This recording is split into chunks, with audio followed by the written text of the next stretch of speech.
the Internet. Information and the Internet. Imagine that your city hosts a festival each year celebrating the history of the city. Your teacher wants everyone in your class to write a report about the festival. You need to research and include information about your city, the history of the festival, the events happening at the festival this year. Your teacher says that you need to use several different sources. You also need to interview a person who lives in your city. You probably already know how you will start finding information for your project. Your city likely has a website and social media pages where you can quickly learn about its history and current events. You can also find the people involved in planning the festival. Imagine that you live in a time before the internet was available, though. You will find information for your project now at the library. You decide to start at the local public library. There, you can find books, articles, news stories, and information about events and people in your area, in your city. The librarian can help you find the most useful resources for your project. The librarian tells you that an encycl- encyclopedias are a helpful starting point for any kind of project. Encyclopedias are books full of information about many different topics. They come in a set that is organized alphabetically. Each book usually covers topics that begin with a letter of an alphabet. The encyclopedia might have an article about the city or about an important person who once lived there.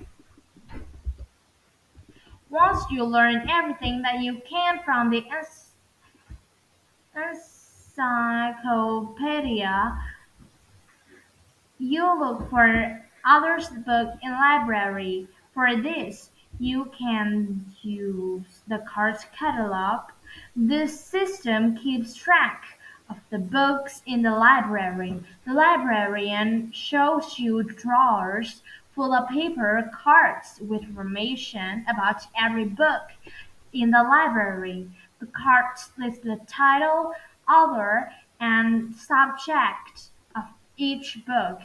You look through the cards until you find a book you think might be helpful. Then you write down the information from the card.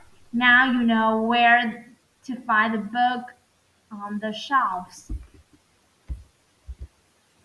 Next, your librarian shows you where the library keeps copies of newspapers and magazines. You look through old newspapers to find stories about festivals in past years. Your library also has coverings of local TV and radio news stories. You find old photographs and video recordings of events that happened in festival in the news. You can check the news to find information about this year's festival too. Your city newspaper might have an article about the upcoming festival. Your local news station might do a story about it too. Your library had a copy the most recent newspapers, and your parents have a newspaper delivered your home each day. You plan to watch the evening news to see the story on TV. To find out when to watch the local news, you look in a TV guide. The guide is printed in your local newspaper.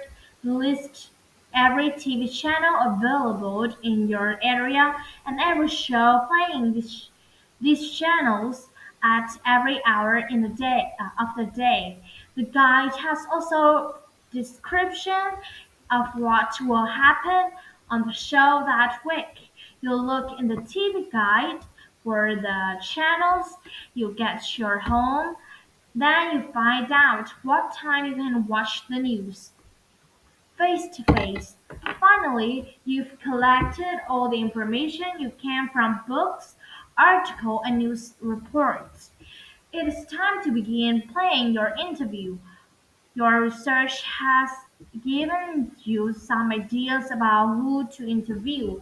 From reading the newspapers, you've learned who is in charge of planning this year's festival. The local news interviewed a man who has been to 50 years to 50 festival. You decide you'd like to interview him too. You also think it would be interesting to talk to the mayor of the city. You decide to try contacting all three of these people. You start by getting out another book, the phone book. This book lists businesses, services, and household in your areas.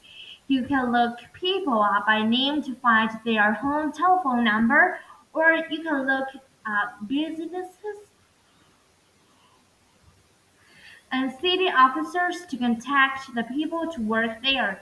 The phone book also lists a physical address for each household and business in town.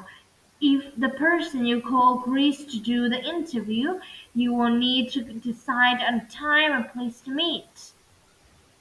You might meet at the library, city hall, or person's office. You write down the addresses of the people you want to interview, then you look at the map of your city. The map shows all the streets in the town. It also shows important landmarks such as city halls.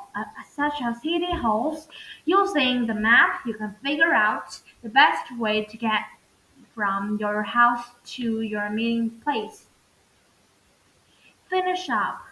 Once you finish gathering at all the information for your project, you begin writing your report. You make sure to write neatly so your teacher can read your work. Then you place the report in a special folder. You don't want it to get dirty or wrinkled before you hand it in to your teacher. Finally, you have some free time. Maybe you go back to the TV guide to find a show to watch for fun. Maybe you grab the phone book again so you can call a friend. Or maybe you find the closest video store so you can rent a movie to watch. A word of technology.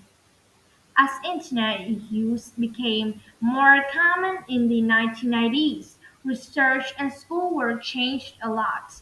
Many other activities such as communication and entertainment changed too. What tools do you use to do your schoolwork?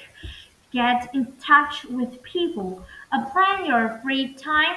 Technology has changed the world in many ways. There are new technology every day, and the world continues to change in a very few years. The tool you use today might seem slow and out of date.